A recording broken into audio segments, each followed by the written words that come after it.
Vamos abrir a Bíblia, um texto bem conhecido. É um desafio pregar sobre textos bastante conhecidos, mas hoje eu quero ir um pouco além daquilo que a gente normalmente fala, que é Romanos 12, que a gente conhece bem os 2 primeiros versículos, mas eu quero falar sobre todo o capítulo 12. O livro de Romanos, podem abrir. Eu vou ler todo o texto. Rogo-vos, pois, pelas misericórdias de Deus, que apresenteis o vosso corpo por sacrifício vivo, santo e agradável a Deus, que é o vosso culto racional. E não vos conformeis com este século, mas transformai-vos pela renovação da vossa mente, para que experimenteis qual seja a boa, agradável e perfeita vontade de Deus. Porque pela graça que me foi dada, digo a cada um de vós, que não pense de si mesmo além do que convém. Antes pense com moderação, segundo a medida da fé que Deus repartiu a cada um.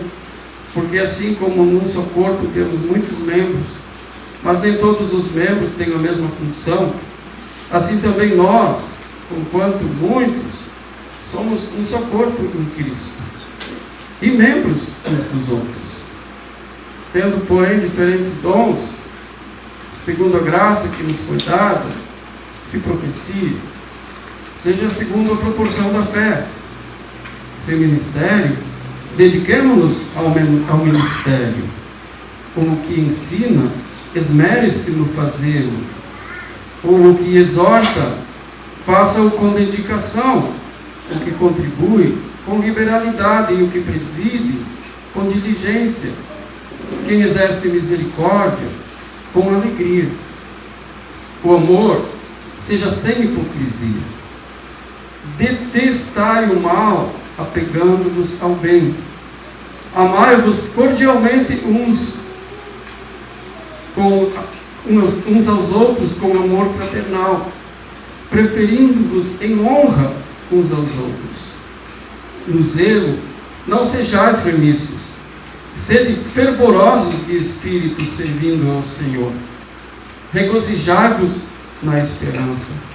Sede pacientes na tribulação. Na oração, perseverantes. Compartilhai as necessidades dos santos. Praticai a hospitalidade. Abençoai o que vos perseguem. Abençoai e não maldiçois. Alegrai-vos com os que se alegram e chorai com os que choram. Tende o mesmo sentimento uns para com os outros, e em lugar de seres orgulhosos, condescendei com o que é humilde. Não sejais sábios aos vossos próprios olhos. Não torneis a ninguém mal por mal. Esforçai-vos por fazer o bem perante todos os homens. E, se possível, quanto depender de vós, tende paz com todos os homens. Não vos vingueis a vós mesmos, amados, mas dai lugar à ira, porque está escrito: a mim pertence a vingança, e eu é quem retribuirei, diz o Senhor. Pelo contrário, se o teu inimigo tiver fome, dá-lhe de comer. Se tiver sede, dá-lhe de beber, porque fazendo isto, amontoarás brasas vivas sobre a sua cabeça. Não te deixes vencer do mal, mas vence o mal com o bem. Pai querido, nós colocamos essa palavra na tua presença. Tu nos edifique nessa noite, tu fala no nosso coração, me ajuda, Senhor, que eu possa transmitir algo que realmente seja relevante para as nossas vidas, para a prática da tua palavra no nosso dia a dia, Senhor, e para que nós também possamos ser mais e mais transformados por ti, Pai, em nome de Jesus. O apóstolo Paulo, ele foi considerado o apóstolo dos gentios, o apóstolo para todos os povos estrangeiros. Foi ele que fez aquelas grandes viagens missionárias, que fundou tantas igrejas, porque Deus deu para ele uma visão muito clara a respeito daquilo que a igreja deveria ser. Então, ele não foi apenas um evangelista, cujo trabalho era simplesmente juntar gente. Não, ele tinha algo muito mais pesado no seu coração, que era formar dessas pessoas que ele evangelizava o verdadeiro corpo de Cristo, pessoas ligadas umas às outras pelo amor fraternal, que tivessem consciência do seu valor diante de Deus e da sua missão no mundo. Então ele tinha esse peso muito grande, e claro, ele sabia que a igreja é feita de pessoas, e que a igreja vai ser aquilo que Deus tem em mente que ela seja, quando cada um dos seus membros compreender individualmente o seu papel como filho de Deus e o seu papel dentro do corpo de Cristo. Quando cada um desempenha o seu papel, a igreja vai funcionar na sua plenitude.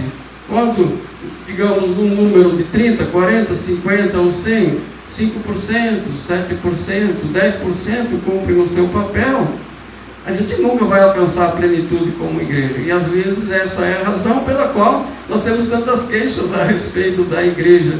E às vezes nós mesmos comentamos: a igreja podia ter isso, podia ter aquilo outro, podia ser assim, podia ser assado, podia ser mais santa, podia ser mais alegre, podia ser mais receptiva. Mas é necessário que todos participem, que todos cumpram a sua função, para que a igreja alcance a sua plenitude. E hoje, cada vez mais, nós estamos vivendo, todos nós temos a tendência de viver para nós mesmos. Até porque o ser igreja não está na natureza humana. O ser igreja não é intrínseco, digamos assim, a eu ser uma pessoa humana qualquer. O ser igreja é obra do Espírito Santo no nosso coração. Ninguém tem vontade de ser igreja. As pessoas têm vontade de ser religiosas, de acreditar em alguma coisa, de participar de vez em quando de algo diferente, mas de ser igreja como corpo de Cristo não está na nossa natureza. E Paulo tinha esse senso de necessidade de passar para a igreja aquilo que realmente era o propósito de Deus. Por isso que o que ele faz aqui é quase que um grito desesperado, né? Rogo-vos, pois, irmãos, ele está falando aqui para a igreja de Roma, que ele ainda não conhecia quando escreveu, pelas misericórdias de Deus, que vocês apresentem o vosso corpo como sacrifício vivo, santo e agradável a Deus, que é o vosso culto racional.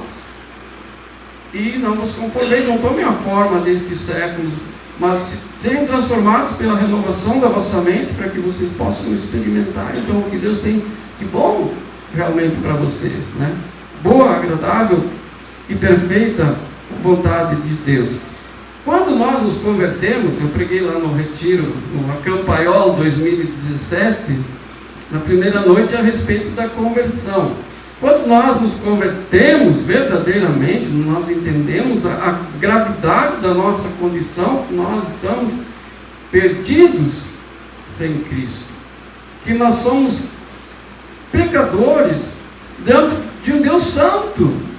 Nós não temos como ter justiça própria diante de Deus. Então nós entendemos isso, nós nos arrependemos, pedimos perdão dos nossos pecados, aceitamos a Cristo como Senhor, como Salvador, e na realidade então nós entregamos tudo. A conversão, teoricamente, digamos assim, ou como eu gosto de falar, de direito e de fato, né? A conversão, na conversão de direito nós entregamos tudo, né? Nós fazemos esse sacrifício, né? Vivo, santo e agradável. No entanto, à medida que parte por parte da nossa vida vão sendo entregues na prática, né? Vão sendo entregues de fato diante de Deus. Não há renovação de mente sem uma entrega de fato de cada área da nossa vida. A gente não muda simplesmente porque um dia a gente entendeu que precisava de Cristo e entregou a vida a Cristo e foi para casa, virou as costas e continuou sendo a mesma coisa. A nossa mente não muda simplesmente por entender um pensamento novo. Ela muda quando, então, compreendendo esse pensamento novo, nós começamos a praticá-lo, e isso forma em nós essa nova maneira de viver.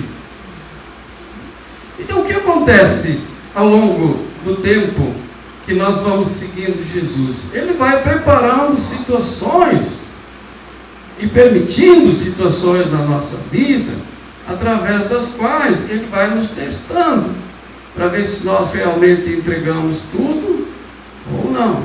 Então, à medida que essas coisas vão acontecendo, nós vamos sendo testados, vamos sendo provados, né? E vamos entregando ou não entregamos.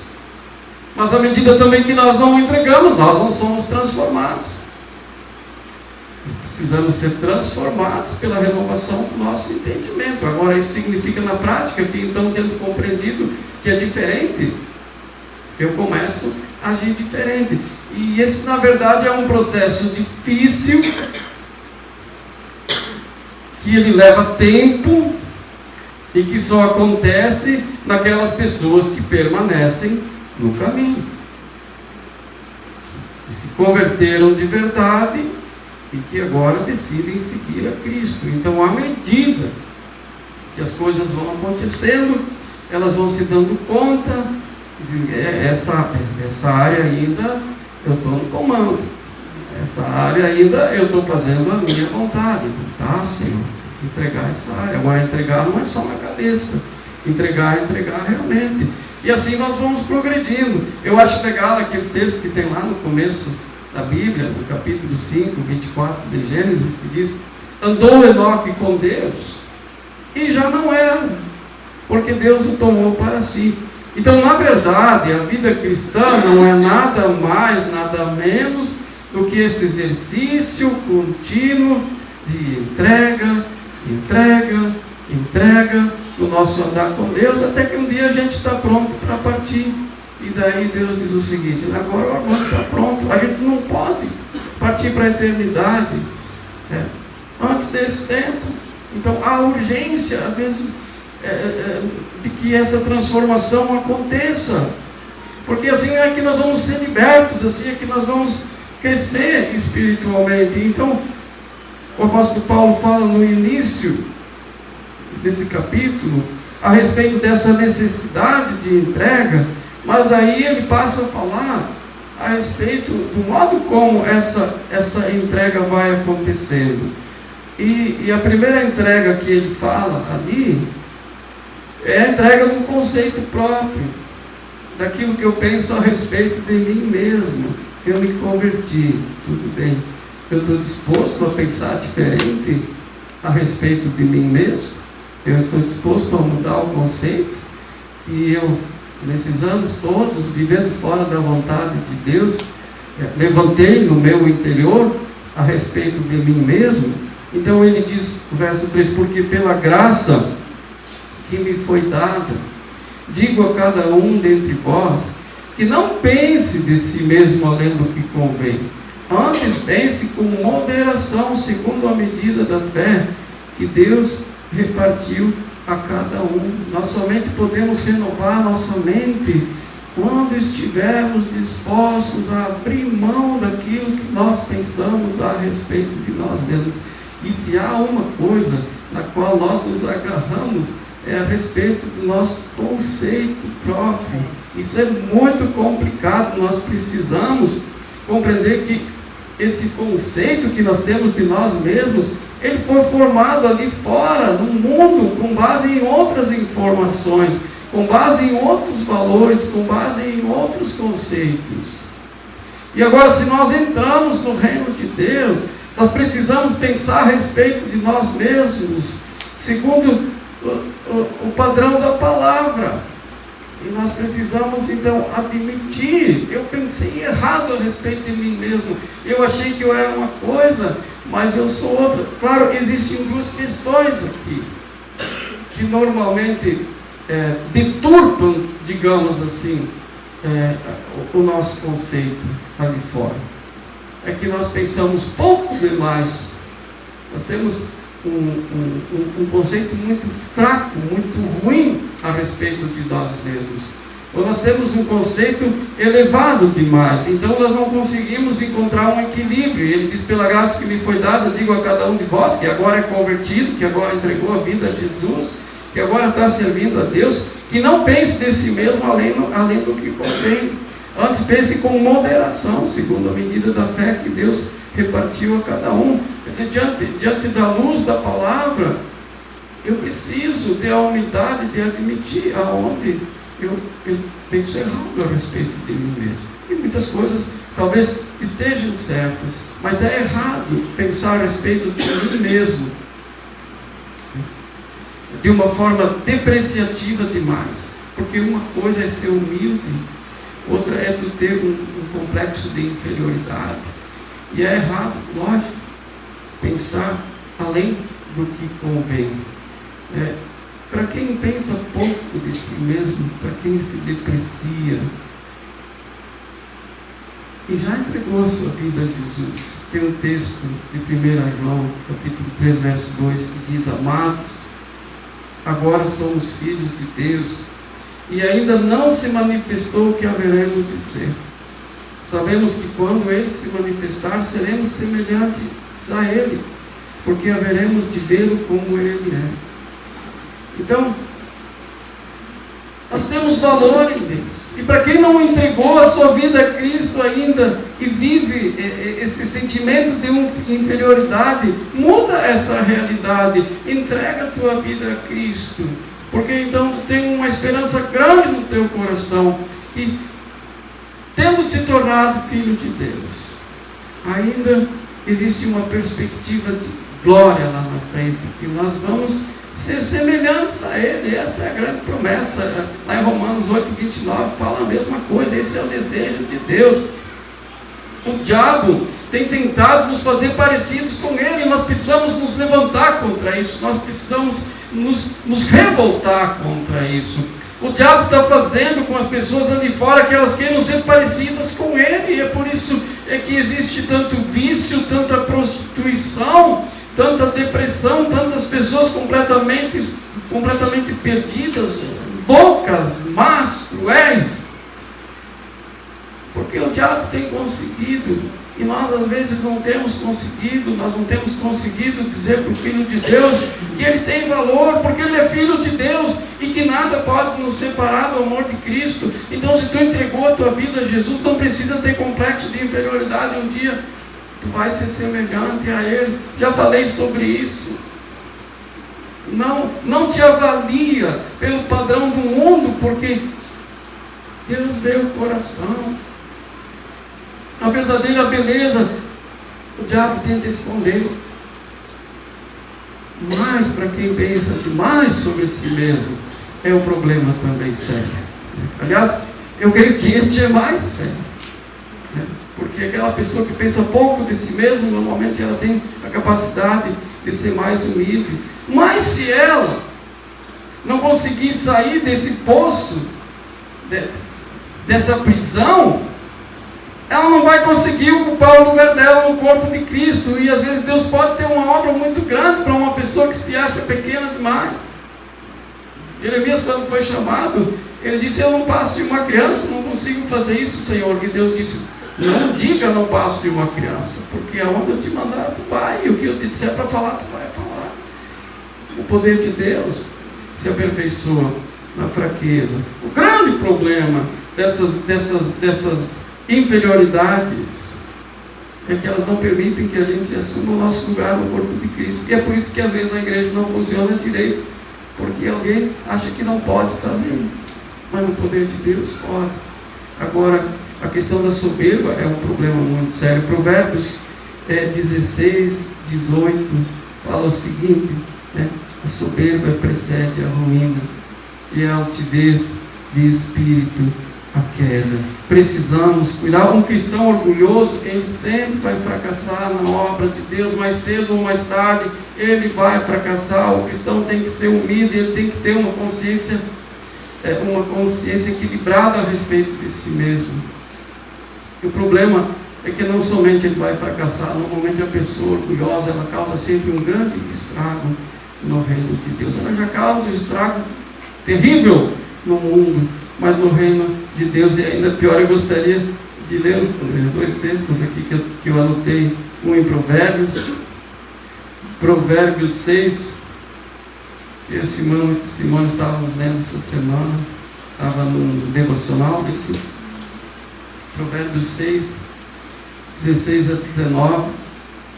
6 coisas o Senhor aborrece, e a 7ª sua alma abomina: olhos altivos, língua mentirosa, mãos que derramam sangue inocente, coração que trama projetos iníquos, pés que se apressam a correr para o mal, testemunha falsa que profere mentiras, e o que semeia contenda entre irmãos.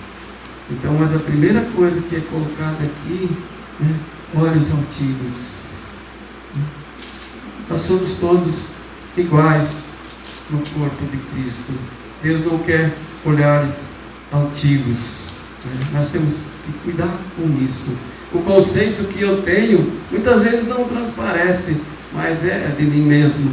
Mas é aquele que eu tenho quando eu estou sozinho lá no meu quarto. Eu começo a pensar a respeito de mim mesmo, e eu começo a pensar mal a respeito dos outros.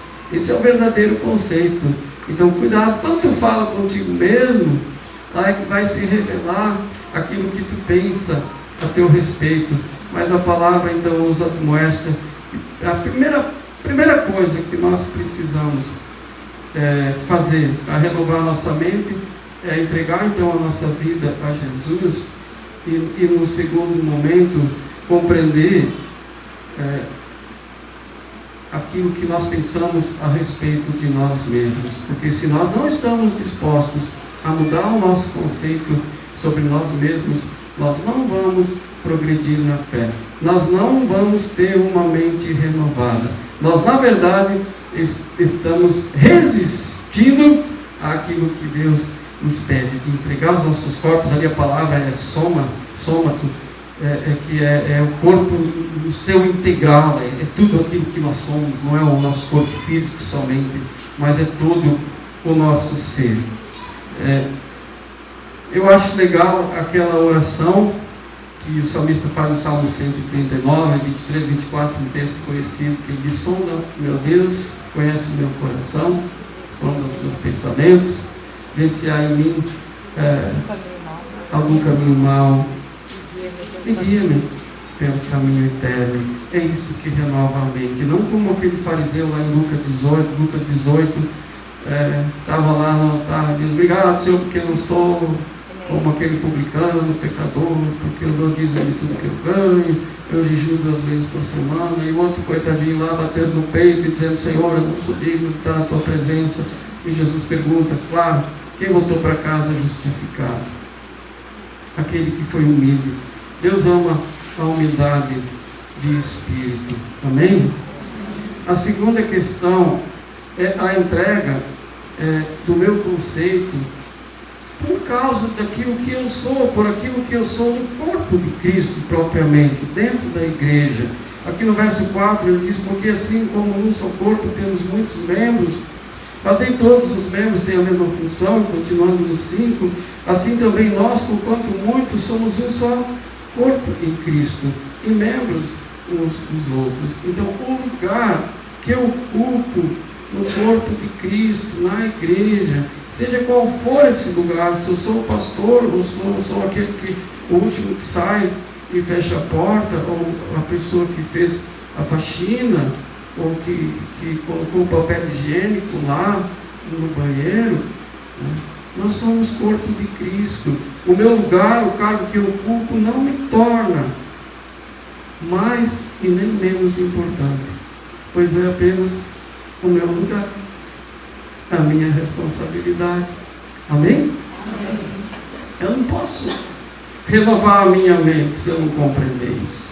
O apóstolo Paulo, na primeira carta aos Coríntios, capítulo 7, ele tinha alguns problemas lá com os coríntios, porque estavam se levantando pessoas que se achavam mais que as outras. Ele tem essa palavra, né? 1 Coríntios 4, 7. Pois quem é que te faz sobressair no corpo de Cristo? Lá fora eu não sei. Lá fora as pessoas sobressaem, fazendo falcatrua, desviando dinheiro, manipulando a eleição. As pessoas têm muitos modos de se sobressair. Agora, no corpo de Cristo, o apóstolo Paulo pergunta o seguinte: pois quem é que te faz sobressair?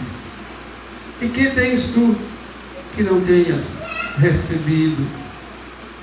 E se eu recebeste, porque te vanglorias, como se não tivesse recebido? A gente recebe de Deus e começa a pensar que é nosso. Então, assim, mente renovada exige que eu entregue o meu conceito, o conceito que eu tenho de mim mesmo, em função daquilo que eu faço. Glória a Deus por aquilo que eu faço. Eu não preciso pedir perdão por aquilo que eu faço. Glória a Deus que eu posso estar aqui pregando, mas isso é graça que eu recebi, e é responsabilidade. Amém? E isso não me torna melhor do que ninguém. E se alguma diferença existe, eu prefiro que ela apareça lá no céu. Porque a gente provavelmente vai se surpreender quando chegar no céu e ver que a glória daquela pessoa que foi bem simplesinha, que pouco se manifestou, mas que no silêncio fez muito, talvez seja maior do que a minha, que fiz tanto barulho. Então isso é legal, sabe? De a gente entregar. Quando eu falo em entregar, eu não falo só entender. Eu preciso entregar para Deus aquilo que eu penso a respeito de mim mesmo, aqui dentro de mim. Eu preciso entregar para Deus aquilo que eu penso sobre as coisas que eu faço no reino de Deus. Eu preciso entregar isso para Ele. Eu não posso me avaliar a mim mesmo, me dar uma nota. Eu preciso entregar isso para Deus e colocar nas mãos dele. Se um dia eu vou receber galardão sobre isso, glória a Deus, mas precisamos ter esse temor. Se eu tenho consciência do meu lugar, do conceito saudável daquilo que eu sou em Cristo, então eu preciso apenas ocupar esse meu lugar, assumir minha responsabilidade e ser feliz por isso, amém? Não importa o que seja, porque se nós temos consciência do nosso lugar no corpo de Cristo, nós podemos ser felizes de qualquer modo, sendo uma coisa ou outra, porque somos o quê? Corpo de Cristo. Terceira questão que eu queria colocar é a respeito daquilo que eu faço. O verso 6 diz: então, tendo porém diferentes dons, segundo a graça que nos foi dada, se profecia, seja segundo a proporção da fé. Se ministério, dediquemos-nos ao ministério. O que ensina, esmere-se no fazê-lo. O que exorta, faça-o com dedicação. O que contribui, com liberalidade. O que preside, com diligência. Quem exerce misericórdia, com alegria. No mundo, Jesus lavou os pés aos discípulos, exatamente por isso, porque as pessoas, elas se sentem importantes por aquilo que elas fazem, antes por causa dos títulos, e depois por causa daquilo que elas fazem. E Jesus lavou os pés dos discípulos. Aqui não importa qual seria o dom espiritual, né? Porque nós temos diferentes dons, segundo a graça que nos foi concedida. Os dons não vêm de Deus. Então, se eu devo falar da palavra como profeta, então que eu não fique falando por mim mesmo, que eu esqueça o retorno que eu vou ter por falar bonito, ou dizer uma palavra dura. Sabe, nós temos, falando em profecia, nós temos hoje muitos profetas que estão nessa condição, porque isso tem dado status para eles, e eles sempre têm uma palavra boa para as pessoas. Só que os profetas bíblicos que eu conheço, eles falavam a verdade, e a palavra deles nem sempre era boa. Por isso muitos deles foram apedrejados, cerrados pelo meio, crucificados. Fizeram com eles o que bem entenderam. Então assim, antes de qualquer outra coisa, né, esse senso de necessidade de que eu estou fazendo algo para Deus, né? Se é profecia, seja segundo a proporção da fé. Não fala daquilo que tu mesmo não acredita. Se é ministério, então dediquemos ao ministério. Ministério envolve qualquer coisa que eu venha fazer. é um ministério. Então, se Deus te deu um ministério, faz da melhor maneira possível, né? Aquele que ensina, faça bem feito. Quem ensina tem que estudar bastante, porque como é que vai estudar aquilo que não aprendeu? Mas não é para se tornar importante, é para poder ajudar as pessoas a compreender melhor as coisas de Deus. Aquele que exorta, faça-o com dedicação. A pessoa que exorta é aquela que aconselha, aquela que orienta. Então, vê uma pessoa em dificuldade, se dedica para aquela pessoa o tempo necessário, para que ela possa ser restaurada. Quem tem esse dom precisa se dedicar. Quem tem esse dom de exortar, ele vai lidar com pessoas. Às vezes a pessoa vai bater na nossa porta na hora que nós não gostaríamos, mas é o meu ministério. Então, fazer com dedicação, e assim por diante. Tudo aquilo que nós fizermos, aquele que preside, que está na frente, tem responsabilidades maiores. Aquele que contribui com liberalidade. Tem pessoas que Deus chama para contribuir. Deus às vezes dá facilidade para que pessoas ganhem mais dinheiro. E filhos de Deus precisam ser generosos, especialmente quem tem esse chamado. Aquele que exerce misericórdia com alegria. Aqui talvez seja algo importante, né? Como a gente perde facilmente a alegria, porque nem sempre nós temos o retorno. Então, enquanto nós estamos presos em nós mesmos, nós não conseguimos nos entregar completamente. E por isso não mudamos. A nossa transformação vem pela entrega, onde nós encontramos resistência. Eu sei que Deus me deu o dom de misericórdia, mas eu não tenho paciência com as pessoas. Então, Senhor, me dá paciência. Eu sei, Senhor, que Tu tem me dado bens, Tu tem me dado condições de contribuir com a obra de Deus, mas só agarrado no dinheiro. Então, Senhor, torna o meu coração mais liberal. E eu preciso abrir mão dessas coisas. Senhor, Tu me deu o dom de profecia, mas eu só gosto de falar coisas boas. Quando é para falar uma coisa ruim, eu me tranco. Então, ora para Deus, Senhor, libera os meus lábios para que eu possa falar para as pessoas aquilo que elas precisam ouvir, porque essas resistências nada mais são do que a dificuldade que nós temos de entregar realmente o nosso corpo como um sacrifício vivo, santo, agradável a Deus, como um culto racional. Enquanto nós encontramos resistências para fazer aquilo que Deus nos manda para fazer, é porque nós estamos agarrados a nós mesmos. E esse não é sacrifício, em primeiro lugar, e obviamente não agrada a Deus. E continuamos pensando aquilo que sempre pensamos. A nossa mente não é renovada, e nós não progredimos, e não conseguimos ser mais usados. É como tocar um instrumento. A gente vai até um certo ponto. Tocar violão, vai até um certo ponto, é facilzinho. A partir daí, tem que pegar pesado, porque para e não progride mais. E a vida espiritual é a mesma coisa. Nós temos um limite que a gente vai bem. A partir daí, tem que haver uma entrega, um sacrifício. Senão, nós estagnamos. E talvez muitos aqui, essa noite, estejam estagnados, porque estão ainda presos em si mesmos, no conceito que têm de si mesmos, contentes com a forma como acham que estão sendo usados por Deus, que está bom assim, ou continuam gostando desse santo orgulho por fazer algumas coisas mais importantes, ou continuam talvez acomodado por pensar assim, eu não tenho condições, então eu não preciso fazer nada. Mas cuidado, gente, essa entrega ela precisa acontecer na prática. Indo adiante, quarto ponto que eu queria falar é a entrega dos meus relacionamentos com os meus irmãos na fé. O verso 9 diz: o amor seja sem hipocrisia, detestai o mal, apegando-vos ao bem, não amar só de lábios.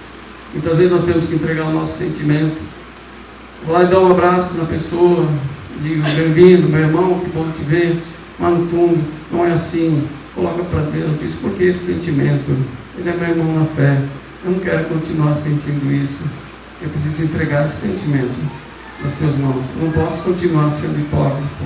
Amém? Isso é um trabalho difícil, mas é só assim que a mente se renova. Detestai o mal, apegando-vos ao bem. O mal não sai se a gente não manda embora, em nome de Jesus. O mal se apega e quer ficar. A gente sabe disso. Então, se a gente não detesta o mal, a gente não se renova. Eu gosto de sentir aquela raiva.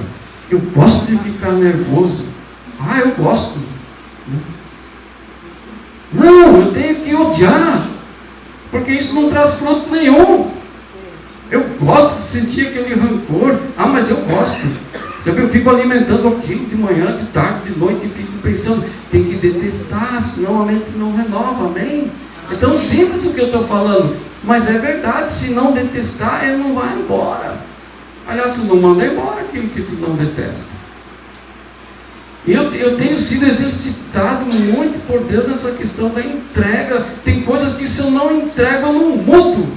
Se eu não entrego, eu não mudo. Eu não mudo, eu preciso entregar, dizer, Senhor, eu entrego esse sentimento, eu entrego essa tendência, essas coisas que se levantaram dentro de mim, às vezes ainda lá na infância, e não querem ir embora. Eu preciso entregar, senão eu não mudo, a minha mente não é transformada. Eu podia viver 500 anos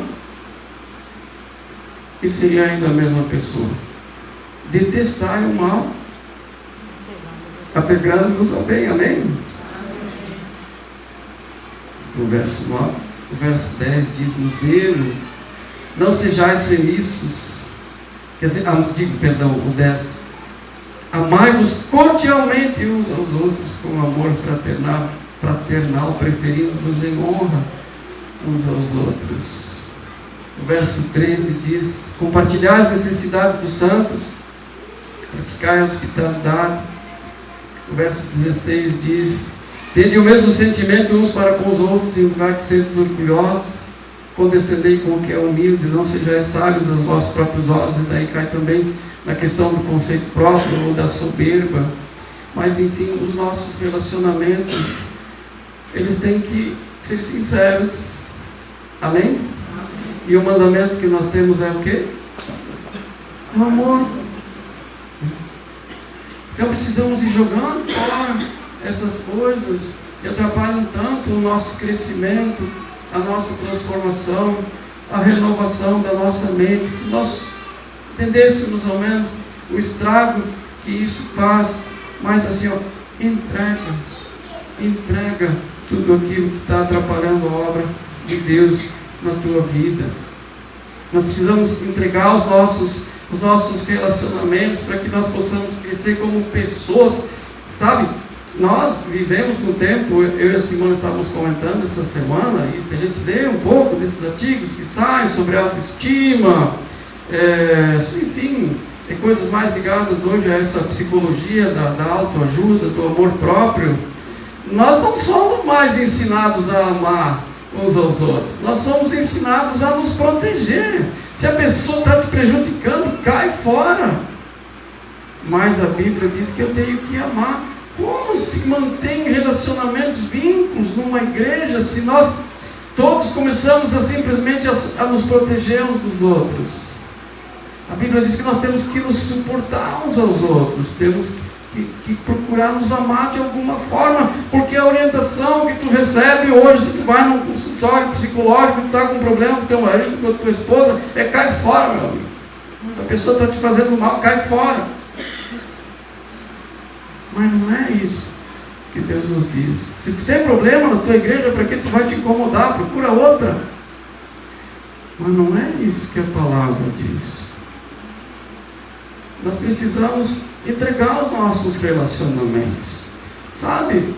Se eu casei com a Simone, nós temos problemas, nós vamos trabalhar os nossos problemas. Se temos problemas com os nossos filhos, nós vamos trabalhar, porque nós somos uma família, a gente não vai se separar. Filho, mulher, filhos. Porque nós somos membros uns dos outros. Assim também na igreja. Se nós seguirmos, nos conformarmos, como a palavra diz lá no começo, ao padrão deste século, né? Nós não conseguimos progredir no reino de Deus. Eu tenho assim pensado muito nos últimos tempos, porque tenho lido bastante sobre isso e tenho aprendido bastante também nesse curso que eu tenho feito, Aconselhamento Cristão Contemporâneo. Na verdade, a igreja precisa ser um ambiente de cura. Porque, por causa dessa coisa, porque eu não posso mostrar as minhas fraquezas, porque eu sou pastor, eu tenho que estar sempre a 1000 por hora, eu tenho que ser perfeito, porque eu sou líder de célula, eu não posso mostrar as minhas fraquezas. Ai de mim se tomar um remédio, ai de mim se não sei o que, se eu perder o sono de noite. Sabe? E com isso nós somos todos hipócritas. Ninguém fala das suas necessidades reais.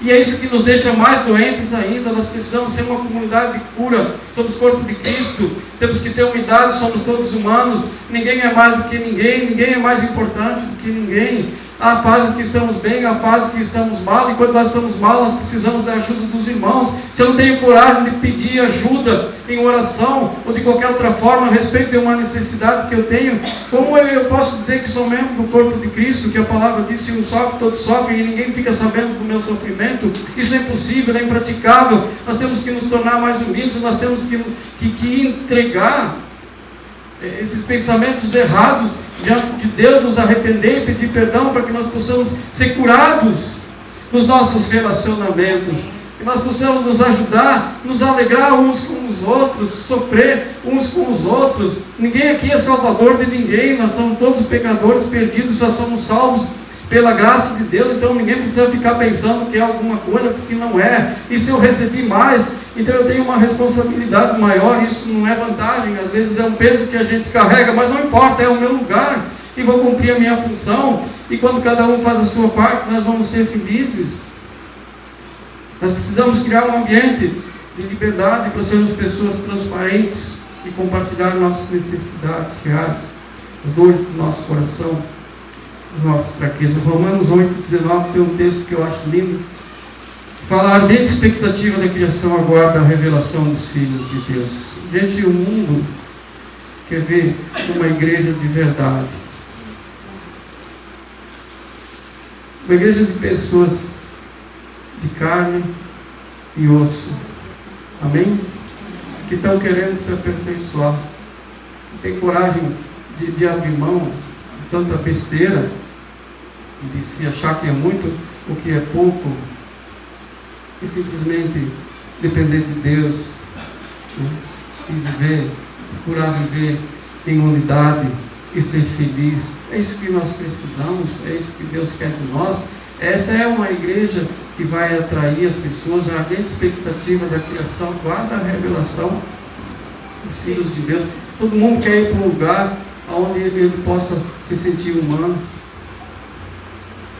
que não precisa parecer aquilo que não é. Então nós temos que entregar os nossos relacionamentos diante de Deus. E para que a nossa mente seja renovada, nós precisamos também entregar as nossas circunstâncias. Verso 12 diz: regozijados na esperança, sede pacientes na tribulação, na oração, perseverantes. Aqui não dá para esperar muito, gente.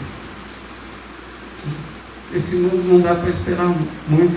Então nós temos que nos regozijar na esperança. Mas eu estou bem sincero, a gente só se regozija na esperança quando a gente se esvazia de si mesmo, quando a gente larga de mão dessa ilusão toda que há aqui neste mundo, e a gente começa a buscar a presença de Deus, e buscar o Espírito Santo, e ter experiências mais profundas no nosso relacionamento com Deus, ter visão, ter revelação, falar em línguas, sim, ter profecia, porque nós precisamos disso. Porque tem vezes na minha vida que, se eu não tenho algo de sobrenatural que acontece, eu não sei para onde ir, sabe? Eu preciso me regozijar na esperança de saber que eu tenho um Deus que me aguarda lá em cima. E quando eu tenho experiências concretas com esse Deus aqui dentro do meu coração, a minha vida se torna mais leve. E mesmo nas horas de tribulação, eu posso me regozijar, porque eu sei que Deus me ama, porque eu sei que as coisas não terminam aqui, porque eu experimentei o sobrenatural. Então, regozijado na esperança. Amém? Amém. Regozijado na esperança. Vamos para o céu, gente.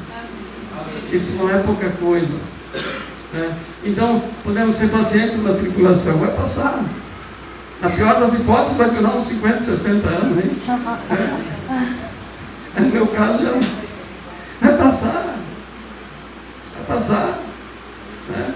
Então, serem pacientes na tribulação e perseverantes na oração. Nós temos um Deus que faz milagres. Daqui a pouco Ele vem como um vento e manda tudo aquilo embora, e tudo passa, e a alegria volta, e tudo se resolve. Nós temos tantas experiências assim, está na nossa vida.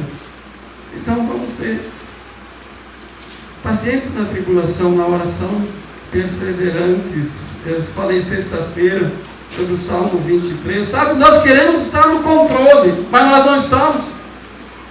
Eu sou uma pessoa que a vida inteira eu sempre quis estar no controle. Não, esse controle assim, ó, de ver que está tudo seguro, que está tudo no lugar, que nada vai acontecer. Então eu tento fazer tudo com antecipação, e sofro também por antecipação, para tentar deixar tudo debaixo do meu controle, mas Deus seguido me tira o tapete debaixo dos pés. Diz, agora tu vai depender de mim. Eu digo, Senhor, eu pensei que estava no controle. Sabe, e algo que com frequência nós temos que entregar, porque nós não estamos no controle de nada, mas nós achamos que estamos, e a nossa mente não é renovada quando nós não compreendemos isso. Nós temos que entregar a Deus as nossas circunstâncias. É um processo que acontece, às vezes, quando tu está no limite, o Senhor, não aguento mais, daí tu para e tu diz, Senhor, eu tenho que entregar, não, mas não consigo, mas eu tenho que entregar. E daí tu vai até que tu entrega, pronto, eu vou. Sabe, o Getsemane foi para Jesus esse momento, porque apesar de tudo, eu creio que Jesus tinha o controle das coisas. Ele realmente tinha o controle das coisas. Mas a primeira coisa que aconteceu foi quando ele foi para o deserto, foi ser tentado pelo diabo. Porque ele precisava ser testado. E no Getsemane o diabo voltou. O diabo voltou. E o Pai deixou ele. Os anjos não vieram para servi-lo mais. E chegou um momento que ele disse, tudo bem, Pai, eu vou. Seja feita a tua vontade, não a minha. E nesse momento foi que Jesus se entregou completamente. E ali começa a crucificação. Foi nesse momento que ele se deixou completamente nos braços do Pai, debaixo da vontade do Pai, até que no final ele diz, está consumado. Mas muitas vezes coisas acontecem na nossa vida para que a gente possa abrir mão dessa tentativa de controlar tudo. É muito difícil, mas tem alguma coisa aí que tu sabe que tu tem que entregar. Hoje à noite tu entrega. Em nome de Jesus, eu quero fazer o mesmo apelo, né, que Paulo fez, né, pelo amor de Deus, né, entregue vossos corpos para o sacrifício vivo. Não tenta ficar mais no controle, porque não adianta. E outra coisa que está dentro dessa mesma linha, mas que nós só vamos renovar a mente, realmente, de fato, quando nós conseguimos, na nossa cabeça, entender que a justiça é de Deus, a entrega da nossa sede de justiça própria. Jesus disse lá em Mateus 5,6, bem-aventurados que têm fome e sede de justiça, porque serão fartos. Mas ele estava falando da justiça de Deus, e nós temos sede da justiça própria. Nós queremos fazer a nossa própria justiça, nós queremos nos julgar. Hoje nós vivemos num tempo de tanto individualismo que tudo se resolve na justiça, e nós, crentes, também estamos entrando no mesmo caminho. Não, mas eu tenho direito, vou reivindicar, porque eu entro na justiça, porque eu faço, porque eu aconteço. É isso que a Bíblia diz. É isso que a Bíblia diz. Confiamos na justiça de Deus? Deus quer saber isso às vezes também de nós. Aqui está escrito, né, a partir do verso 17: não torneis a ninguém mal por mal, esforçai-vos por fazer o bem perante todos os homens. Se possível, quanto depender de vós, tende paz com todos os homens. Um desses professores, no discurso que eu fiz sobre a resolução de conflitos, ele disse, bom, pelo menos, né, não sejam vocês os criadores de conflitos, né? Pelo menos vocês estão estudando essa matéria, mas assim, e aquilo realmente eu marquei, né? Não torneis a ninguém mal por mal, esforçados por fazer o bem perante todos os homens. Se possível, quanto depender de vós, tende paz com todos os homens. Não vos vingueis a vós mesmos, amados, mas dai lugar à ira, porque está escrito, a mim pertence a vingança, e eu é que retribuirei, diz o Senhor. Pelo contrário, se teu inimigo tiver fome, dá-lhe de comer, se tiver sede, dá-lhe de beber, porque fazendo isso amontoarás brasas vivas sobre a sua cabeça. Não te deixes vencer do mal, mas vence o mal com o bem. Isso é difícil, mas que exercício de entrega, sacrifício vivo, santo, agradável a Deus, como Jesus disse: orai pelos vossos, amai os vossos inimigos, orai pelos que vos perseguem. A igreja foi chamada para viver esses valores elevados, e para nós ainda é fácil. Quantos morrem hoje no mundo por não negar a fé? Nós não podemos nos vingar a nós mesmos. Então, num tempo onde todos reivindicam os seus direitos, ao menos, que a gente pratique, entre nós, e na medida que a gente consegue ali fora, que Deus nos dá força, que a gente aprenda também a abrir mão, porque senão a nossa mente também não vai se transformar, e ela vai se amoldando cada vez mais ao mundo. Eu quero falar uma coisa agora no final. Nós somente provamos as plenitudes que Deus tem para nós quando nós nos entregamos. Isso em todas as áreas da vida. Eu só posso experimentar plenitude no meu casamento quando eu me entrego para minha esposa.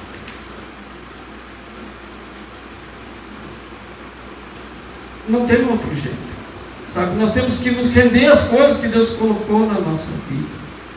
Eu só posso provar plenitude numa profissão quando eu me entrego àquilo. Eu só posso dar o máximo no meu trabalho quando eu me entrego àquele trabalho e faço de todo o meu coração. Colossenses 3,17 diz: tudo quanto fizermos, seja em palavra, seja em ação, fazer em nome do Senhor Jesus Cristo, dando por Ele graças a Deus Pai.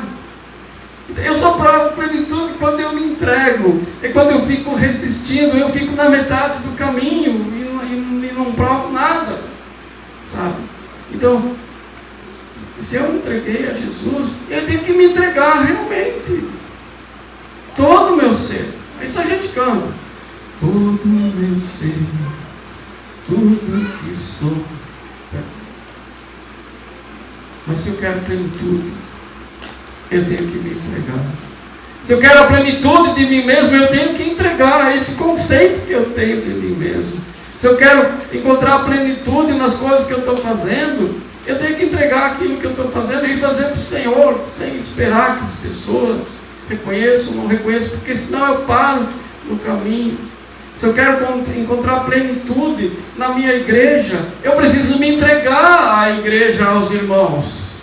A pessoa fica dividida: pois eu estou lá, não sei se vou, não sei se fico, às vezes eu penso em ficar, às vezes eu penso em sair, e passa um ano, e daí como é que está, meu irmão? Eu estou naquela ainda, não sei se fico, não sei se vou. Sabe, passa 10 anos e a pessoa experimentou o que? Nada, só dúvida. Se entrega. Se entrega. Eu disse para o Wagner esses dias, por causa do menino que nasceu, né? Mas é uma verdade tão real. Quando nasce uma criança, tem que nascer também uma mãe. Se essa mulher não se entrega, a mãe não nasce, nasce só o filho. Ela precisa se entregar à maternidade se ela quer provar plenitude como mãe. O pai tem que nascer quando nasce o filho, porque se só nasce o filho e não nasce o pai, esse filho vai ser órfão. Só vai nascer um pai se esse homem se entregar à paternidade. Não tem outro jeito. E não tem outro jeito de ser feliz. Nós precisamos nos entregar àquilo que Deus colocou nas nossas mãos. Então Deus vai fazer uma revolução na nossa vida. Isso é entregar nosso corpo como sacrifício vivo, santo e agradável a Deus. Esse é o culto racional. Isso transforma a mente. Isso muda a tua vida. Amém? E eu quero fazer um apelo, porque eu gosto de fazer apelo. Eu sei que talvez a palavra mexeu com alguns, pelo menos. Ninguém é obrigado a vir aqui para frente. Mas se há alguma coisa que tem que te render nessa noite, eu preciso entregar isso. Eu preciso entregar isso para minha mente mudar, para me ser transformado, para me progredir, para me sair dessa prisão. Eu quero entregar isso para o Senhor nessa noite. Pode ser a tua vida a Cristo também, se tu ainda não conseguir entregar a tua vida a Jesus. Hein? Faz isso nessa noite. E eu vou fazer esse apelo. Quem quer entregar algo, que venha à frente. E se alguns de vocês querem hoje entregar a sua vida a Jesus, fiquem depois do culto, para nós podermos orar individualmente com vocês, depois que encerrar o culto. Amém? E agora fazer uma oração sobre todos. Querido Deus, que louvar, Senhor, a palavra, a espada de dois gumes, Senhor, penetra no coração, divide a alma, o espírito, divide os pensamentos, Senhor. Eu quero te louvar porque tenho falado as nossas vidas essa noite. Deus, cada pessoa, Senhor, que saiu do seu lugar e se colocou aqui, Senhor, eu quero te louvar por essa vida, porque ela está dando um passo à frente, não, Senhor, apenas no ambiente físico, mas ela está dando um passo à frente no mundo espiritual, Senhor, e que, Pai, esse sacrifício vivo e agradável seja consumado na vida de cada um, Pai, em nome de Jesus. Deus, nós depositamos esse sacrifício no teu altar, Senhor. Ó Deus, recebe, Pai, esse sacrifício, ó Deus, como uma oferta agradável de alguém que se rendeu diante de Ti, Senhor, e que tem sua mente transformada. Ó Deus, quer prosseguir na santificação. Deus, dessa pessoa, Pai, que precisa agora da Tua ajuda. Vem, Espírito Santo. Age exatamente nessa área a partir desse momento, Senhor. Preenche esse lugar que ficou vazio, daquilo que saiu, daquilo que foi colocado diante de Ti. Preenche, Pai, agora com os Teus pensamentos, com o Teu poder, Pai, com a Tua força. Queremos dar um basta nisso, Pai, em nome de Jesus. Nós confessamos agora e proclamamos em nome de Cristo que pelo Teu poder tudo pode ser mudado. Oh Deus, toda mentira, Deus, pode cair agora, Senhor. Toda mentira cai agora, em nome de Jesus. Tudo aquilo que foi levantado segundo os conceitos do mundo, que agora caia por terra, Pai, em nome de Jesus. Que seja construído segundo a Tua palavra, Senhor, segundo, ó Deus, os valores do reino de Deus, Pai. Oh Deus, Tu conheces quanto sofrimento, Pai, ó Deus, temos passado por não conseguir entregar. Pois hoje, Senhor, queremos dar um basta nisso, Pai, em nome de Jesus. Ó Deus, que hoje seja um dia marcado, Senhor, ó Deus, por uma mudança radical, Senhor. Ó Deus, Espírito Santo, toca cada coração agora, sangue de Jesus. Purifica de todo pecado, nós te pedimos, Senhor. Ó Deus, sela a Tua obra nessas vidas, Pai, tem misericórdia, Senhor, vem em socorro de cada um, muda as circunstâncias, Pai, eu te peço, Senhor, dá força, Pai. Ó Deus, tira toda perturbação, tira toda falta de paz, tira todo medo, Senhor. Ó Deus, nos reveste a todos com um espírito de coragem, com um espírito de fé, com um espírito de determinação, para fazer diferente de hoje em diante, Pai, em nome de Jesus. Oh, Pai, nós pedimos uma igreja santa, uma igreja curada, restaurada, uma igreja que se ame sem hipocrisia. Oh, Pai, uma igreja que seja um ambiente de cura, um ambiente de terapia, Senhor. Oh, Deus, oh, Pai, nós precisamos de Ti, Senhor, e Te agradecemos. Eu quero colocar também aqueles Deus, que querem hoje entregar suas vidas a Ti, Senhor, que possam ter um novo começo, um começo na verdade, Senhor, um começo firmado na Tua palavra. Ó Pai, que a Tua vontade se cumpra na vida de cada um, Pai, em nome de Jesus. Derrama o Teu amor, Pai. Eu sei que tem pessoas aqui com dificuldade de amar, Senhor, porque são relacionamentos próximos, Senhor. Ó Deus, é difícil, nós sabemos, Senhor, mas é tão libertador quando pelo poder do Teu Espírito Santo nós podemos fazer aquilo que aos homens é impossível. Fortalece a vontade daqueles que estão fracos, que já tentaram por suas próprias forças e não conseguiram. Vem, Senhor, em socorro dessas pessoas, Senhor, para serem libertas, Senhor, de vícios de pensamento, de vícios no corpo, de vícios na alma, ó Deus, de heranças malditas, Senhor, ó Deus, de comportamentos que foram herdados de gerações passadas, Senhor, de demônios, Pai, que se apegaram a famílias e não querem ir embora. Nós expulsamos esses demônios, Pai, em nome de Jesus. O ladrão vem somente para roubar, matar e destruir. Tu vieste para dar vida e vida em abundante. Nós clamamos por essa vida abundante, Pai, em nome de Jesus. Nós clamamos por libertação, Senhor, em nome de Jesus. Nós queremos ser livres.